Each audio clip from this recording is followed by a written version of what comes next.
Hi and welcome to a new video from Simple But Better. Today we're going to talk about what is minimalism. Minimalism isn't about living with nothing. It's about living with what truly matters. Or of minimalism. At its heart, minimalism is about intention, owning less, doing less, but living more. It means consciously choosing quality over quantity, time over clutter, and meaning over material. But minimalism isn't new. It's been around for centuries.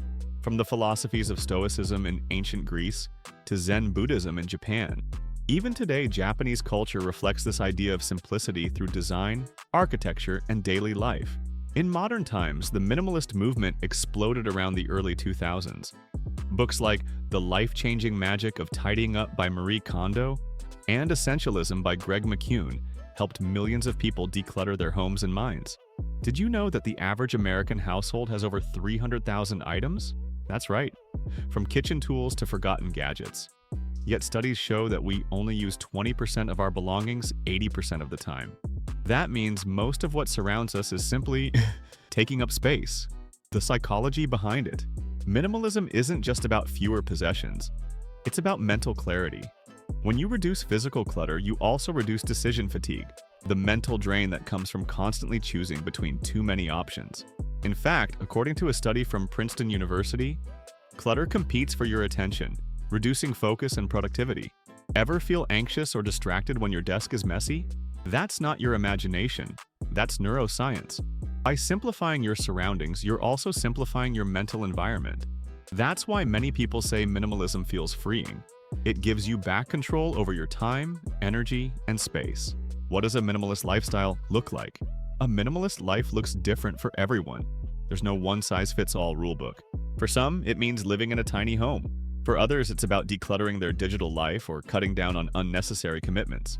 A few examples: minimalist living spaces, clean lines, natural light, and only essential furniture. Think of Scandinavian interiors. Stylish, functional, and calm. Minimalist wardrobes.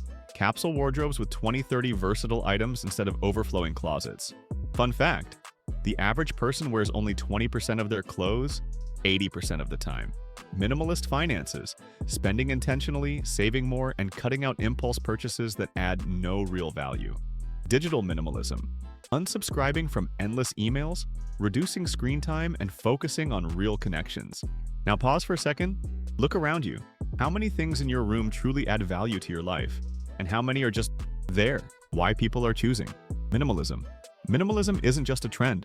It's a response to modern overload.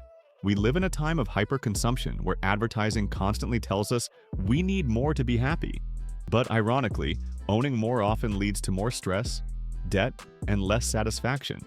According to a 2023 survey, 64% of people feel overwhelmed by clutter in their homes, and 48% believe it directly affects their mental health. That's why more people are adopting minimalist principles to regain balance. Minimalists often report feeling calmer, more focused, and financially free. When you own less, you spend less. You also free up space, both physically and mentally, for what matters most: relationships, creativity, experiences, and self-growth. So ask yourself, would you rather have a closet full of clothes you never wear, or a few outfits that make you feel confident every single time? The environmental angle. Minimalism also aligns with sustainability. Every product you buy has a cost, not just financial, but environmental. Manufacturing, packaging, and shipping all consume resources. By consuming less, minimalists naturally reduce waste.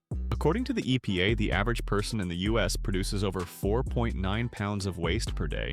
Adopting minimalist habits, like reusing, recycling, or simply buying less, can make a real difference.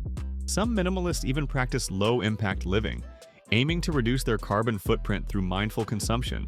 It's not about perfection, it's about awareness, the minimalist mindset. Ultimately, minimalism is more about mindset than aesthetics. It's about realizing you already have enough, maybe even more than enough. It teaches gratitude, intentionality, and presence.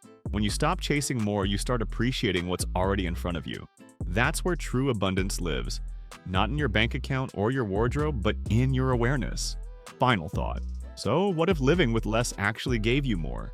More peace, more time, more freedom? What would your life look like if you focused only on what truly mattered?